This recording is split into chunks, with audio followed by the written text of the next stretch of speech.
Hello guys, स्वागत है आपका एक नई वीडियो में। आज की इस वीडियो में आपको बताने वाला हूं एक नई वैकेंसी नोटिफिकेशन के बारे में।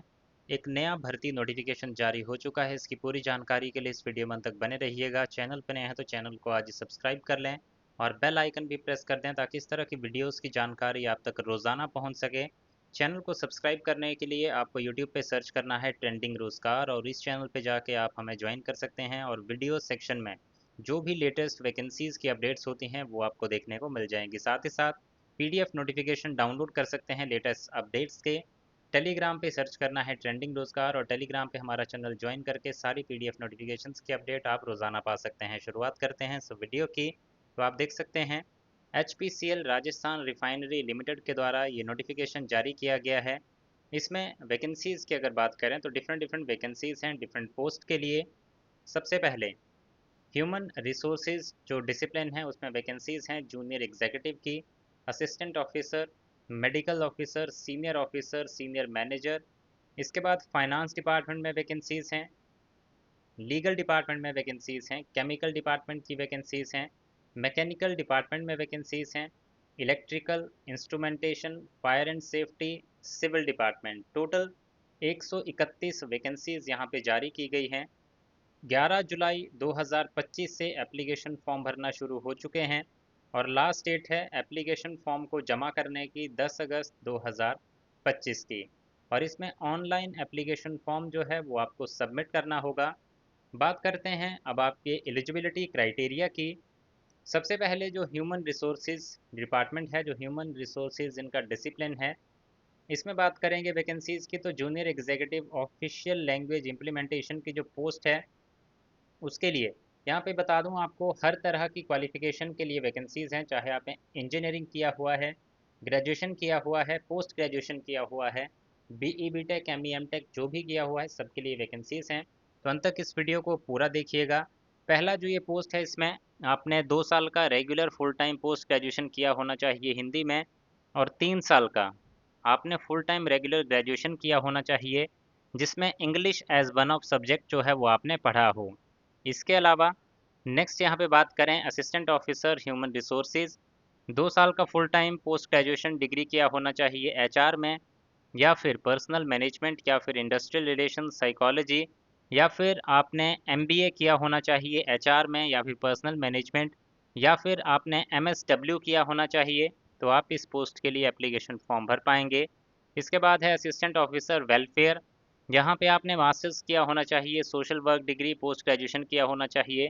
तो जब आप नोटिफिकेशन इसकी डाउनलोड करेंगे तो इसमें आप देख पाएंगे कौन सा पोस्ट में क्या एलिजिबिलिटी क्राइटेरिया आपका दिया गया है। तो मैं एक एक पे यहाँ नहीं बात करूँगा क्योंकि बहुत लंबा वीडियो बन जाएगा। नोटिफिकेशन मैंने बता दिया है, आप हमारे टेलीग्राम चैनल पे जाके डाउनलोड कर सकते हैं। वहाँ से आपको पूरी जानकारी इसमें डिटेल वाइज मिल जाएगी। मैं पोस्ट वाइज आपको जो जो शॉर्ट में चीज़ें हो सकता है वो बताता चलूँगा। मेडिकल ऑफिसर के लिए MBBS प्लस AFIH जो है आपके पास होना चाहिए। MBBS जो है आपका bachelor of medicine and bachelor of surgery, ये आपने किया होना चाहिए। आपके साथ पास जो है फेलोशिप होनी चाहिए इंडस्ट्रियल हेल्थ की। इसके बाद मिनिमम 3 साल का पोस्ट क्वालिफिकेशन एक्सपीरियंस जो है आपके पास होना चाहिए। इसके बाद बात करें सीनियर ऑफिसर की पोस्ट है, इसके लिए भी आपने पोस्ट ग्रेजुएशन का डिग्री या फिर MBA या फिर MSW जो है वो किया होना चाहिए। 6 साल का वर्क एक्सपीरियंस जो है आपके पास होना चाहिए। सीनियर मैनेजर के लिए 2 साल का फुल टाइम पोस्ट ग्रेजुएशन या फिर MBA या फिर MSW किया होना चाहिए। 12 साल का एक्सपीरियंस होना चाहिए। इसके बाद फाइनेंस और अकाउंट्स में बात करें असिस्टेंट अकाउंट ऑफिसर के लिए CA आपने किया होना चाहिए 50% के साथ, और इस तरह की क्वालिफिकेशन जो है आपकी होनी चाहिए।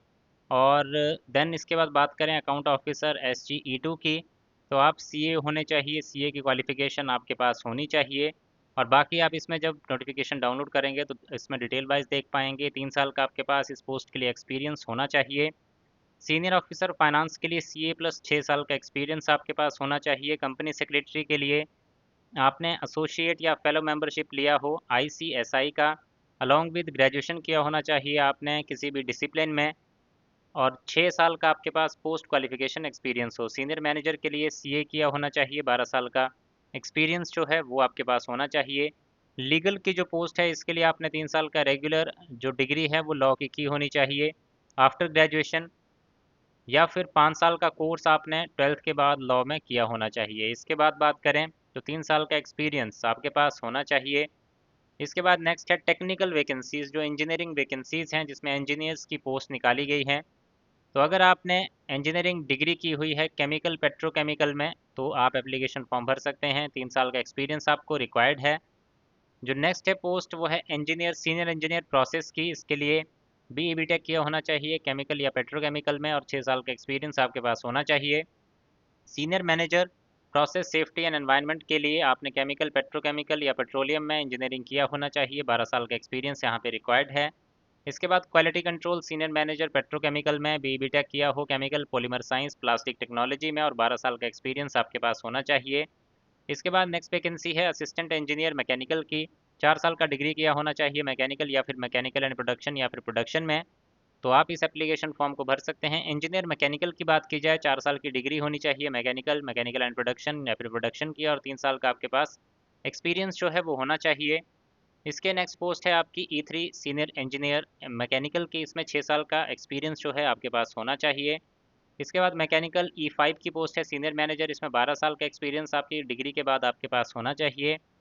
इसके बाद है आपकी E1 असिस्टेंट इंजीनियर इलेक्ट्रिकल। इसके लिए 4 साल का इलेक्ट्रिकल और इलेक्ट्रॉनिक्स आपके पास जो है डिग्री होना चाहिए। देन E5 की जो पोस्ट है इसके लिए इसमें 12 साल का एक्सपीरियंस भी आपके पास होना चाहिए। E1 की पोस्ट है असिस्टेंट इंजीनियर इंस्ट्रूमेंटेशन। तो इसके लिए 4 साल का डिग्री आपने किया होना चाहिए इंजीनियर इंस्ट्रूमेंटेशन। E2 के लिए 3 साल का एक्सपीरियंस भी आपके पास होना चाहिए। इसके बाद E5 इंस्ट्रूमेंटेशन के लिए 12 साल का एक्सपीरियंस आपके लिए रिक्वायर्ड रहेगा। फायर एंड सेफ्टी E0 के लिए जूनियर एग्जीक्यूटिव की पोस्ट है। 3 साल का रेगुलर डिप्लोमा या साइंस ग्रेजुएशन किया होना चाहिए आपने, और आपके पास लाइसेंस जो है वो होना चाहिए। इसके लिए नेक्स्ट E5 की पोस्ट है। 12 साल का एक्सपीरियंस भी यहाँ पे रिक्वायर्ड रहेगा। सिविल E5 के लिए 4 साल की डिग्री और 12 साल का एक्सपीरियंस जो है वो आपके पास होना चाहिए। इसके बाद अगर सैलरी की बात करें तो जो E0 सैलरी ग्रेड रहेगा वो 8 लाख CTC उसमें आपका होने वाला है। E1 के लिए रहेगा 10 लाख CTC, E2 के लिए 13 लाख, E3 के लिए 16 लाख, E5 के लिए 22 लाख का CTC आपका रहने वाला है। एप्लीकेशन फॉर्म कैसे भरना है आपको, तो आपको इनकी वेबसाइट पे जाना होगा जहाँ पे ऑनलाइन आवेदन आपको करना है। वेबसाइट है इनकी HRRL.in। ये इनकी वेबसाइट है जहाँ से आप एप्लीकेशन फॉर्म इसका सबमिट कर सकते हैं। तो ये था इन वैकेंसीज़ के बारे में पूरा इन्फॉर्मेशन। अगर आपको जानकारी अच्छी लगी हो तो वीडियो को लाइक ज़रूर करें, शेयर करें दोस्तों के साथ, और इसी तरह की जानकारी आगे भी पाने के लिए चैनल को आज ही सब्सक्राइब कर लें और बेल आइकन भी प्रेस कर दें। So thank you guys for watching this video. मिलेंगे इसी तरह की नेक्स्ट वीडियोज़ में।